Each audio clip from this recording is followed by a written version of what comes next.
Dear students, this is Dr. Sudhanshu. Welcome to the class of Political Science. Today, we will discuss the European Thought, Part 1, in which we will discuss Machiavelli, the modern thinker. We will discuss Machiavelli, his thought, his life, his vision. So, जब भी हम किसी thinker को पढ़ते हैं, तो उसकी life को, उसके जीवन को जानना जरूरी है, उसकी ज्योग्राफी को जानना जरूरी है, किस परिस्थिति में वो कहाँ पे है, उसकी पॉलिटिकल सिचुएशन कैसी है वो भी जानना जरूरी है। तो सबसे पहले हम उनके जीवन को डिस्कस करेंगे कि जीवन वो किस समय पे है। जैसा कि यहाँ लिखा है 1469 फ्लोरेंस इटली में। 1469 जो पीरियड है, जो परिस्थितियां उस समय हो रही हैं, जो डार्क एज है वो खत्म हो रहा है। डार्क एज के बाद मॉडर्निटी आ रही है। ये एक ट्रांजिशन पीरियड है। मैकियावेली इस ट्रांजिशन पीरियड में है और इटली में जो उस समय तक टूट गया था, विखंडित हो गया था कह सकते हैं, उसमें वो जी रहे हैं। अब वो एक एफ्लुएंट फैमिली से बिलोंग करते हैं, वो काफी अमीर है, उनके जो राजसी खानदान में उनके जो लिंक्स हैं वो हैं, लेकिन साथ ही साथ जो फ्लोरेंस, क्योंकि उस समय तक जो हम बात करते हैं जैसे एंशिएंट ग्रीक समय में सिटी स्टेट का था, जिसको हम कहते हैं नगर राज्य। इटली एक महान राज्य हुआ करता था, लेकिन उस समय तक टूट के नगर राज्यों में बट चुका था। जैसे वेनिस, फ्लोरेंस या इस तरह के, रोम अलग हो चुका था, इस तरह के जो रोमन एम्पायर था, रोम का जो एम्पायर था वो खत्म हो चुका था और पूरा इटली छोटे छोटे राज्यों में बट गया था और नगर राज्यों में बट गया था, जिससे मैकियावेली काफी परेशान रहते हैं। बचपन से वो देखते हैं कि इटली टूटते जा रहा है। At young he attend one of the higher post in Florence government. जब वो बड़े होते हैं, काफी यंग रहते हैं, तो भी क्योंकि इनकी जो फैमिली थी, उसका जो राजा की फैमिली थी या राजसी खानदान था, उससे काफी अच्छे लिंक थे और एक बुद्धिमान व्यक्ति थे, इसलिए इनको गवर्नमेंट में काफी हायर पोस्ट मिलती है, जिससे ये एक बड़े डिप्लोमेट बनते हैं। डिप्लोमेटिक काम इनको दिए जाते हैं, दूसरे देशों के साथ संबंध बनाना या इस तरह की चीजें करना इनको दिया जाता है। दूसरे देशों में भेजा भी जाता है, जिससे ये काफी कुछ सीखते हैं। जिस तरह से अरस्तु अलग अलग देशों में जाके अपने ज्ञान को बढ़ाते हैं, उसी तरह से अगर हम देखें तो मैकियावेली मॉडर्न टाइम में, क्योंकि अगर बीच का टाइम देखें तो अरस्तु के बाद और 1469 जो 15वीं शताब्दी है, तब तक 15th सेंचुरी तक कोई जो मिडिवल एज है, इसमें कोई महान काम नहीं हो रहा है। अरस्तु के बाद एक महान थिंकर जो है, जो ग्रेट थिंकर है, वो मैकियावेली आते हैं। 1513 due to the political turmoil spent a year in imprisonment. क्या होता है इनके साथ? इनके ऊपर आरोप लगते हैं कि ये विरोधियों के साथ मिल गए हैं। जिस डिप्लोमेटिक मिशन के लिए इनको भेजा जाता है, इसमें ये देश के साथ गद्दारी कर रहे हैं और इनको सजा मिलती है 1 साल की।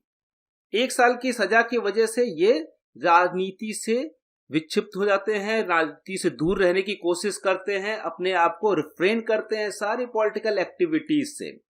लेकिन डायरेक्ट पॉलिटिकल एक्टिविटीज जो कहते हैं सीधे पॉलिटिकल एक्टिविटीज हैं, उनसे तो दूर रहते हैं, लेकिन राजनीतिक चिंतन से दूर नहीं रह पाते, क्योंकि एक बुद्धिजीवी हैं, तमाम सारे लोगों को देख रहे हैं, प्रैक्टिकल नॉलेज भी इनको मिल रही है।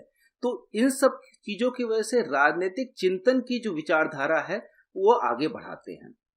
उसी समय में जब वो लौट के आते हैं, उनको प्रिजन से बाहर निकलते हैं, तो अपने जो मोस्ट सेलिब्रेटेड वर्क है, मोस्ट फेमस वर्क है, जिसको हम कहते हैं प्रिंस और डिस्कोर्स, वो लिखते हैं। एक ही साथ दोनों को लिखने की कोशिश करते हैं कि एक समय में प्रिंस भी लिखते हैं और डिस्कोर्स पे भी काम करते हैं। प्रिंस में वो प्रिंस या राजा के बारे में या किंग के बारे में लिखते हैं कि किस तरह का किंग, एक आइडियल स्टेट। यहाँ पे जो इनका आइडियल स्टेट है वो कोई प्लेटो का आइडियल स्टेट नहीं है या अरस्तु का आइडियल नहीं स्टेट है, वो बहुत रियलिस्ट या यथार्थवादी जो स्टेट है उसकी तरह है। और वो स्ट्रॉन्ग स्टेट, जब वो आइडियल स्टेट बोलते हैं तो वो स्ट्रॉन्ग स्टेट की बात करते हैं। दूसरी तरफ जो दूसरी पुस्तक है या बुक है डिस्कोर्स, उसमें जब बात करते हैं तो रिपब्लिक की बात करते हैं। रिपब्लिक का मतलब जो जनता है, डेमोक्रेसी है, जनता डेमोक्रेसी के थ्रू अपने राजा को चुनेगी। यहाँ पे प्रिंस में ये जो मोनार्की को सपोर्ट करते हैं, उसी समय में यहाँ पे गणराज्य को सपोर्ट करते हैं। दोनों बुक्स एक साथ लिखने की कोशिश करते हैं, लेकिन लिखने के दौरान ही इनको समझ में आता है कि प्रिंस ज्यादा इंपॉर्टेंट है। क्यों? क्योंकि उस समय इटली लगातार टूटता जा रहा था, कमजोर होता जा रहा था।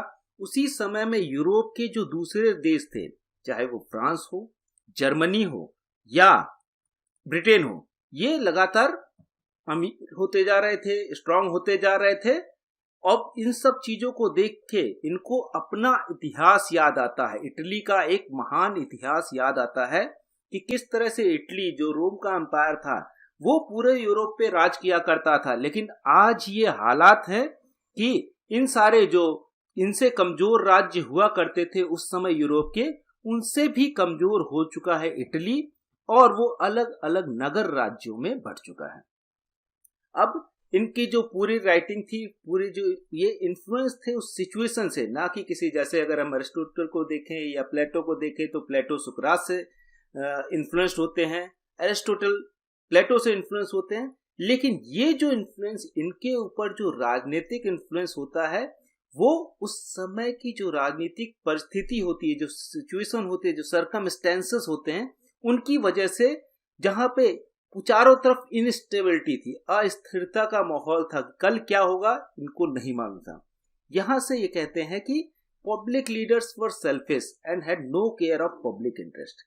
यहां से ये आइडिया निकालते हैं कि पब्लिक लीडर, अब पब्लिक लीडर का मतलब दोनों चीज हो सकती है। जो डिस्कोर्स में इनका गणराज्य में जनता के द्वारा चुना हुआ लीडर भी हो सकता है, और साथ ही साथ मोनार्क जो राजा है वो भी हो सकता है।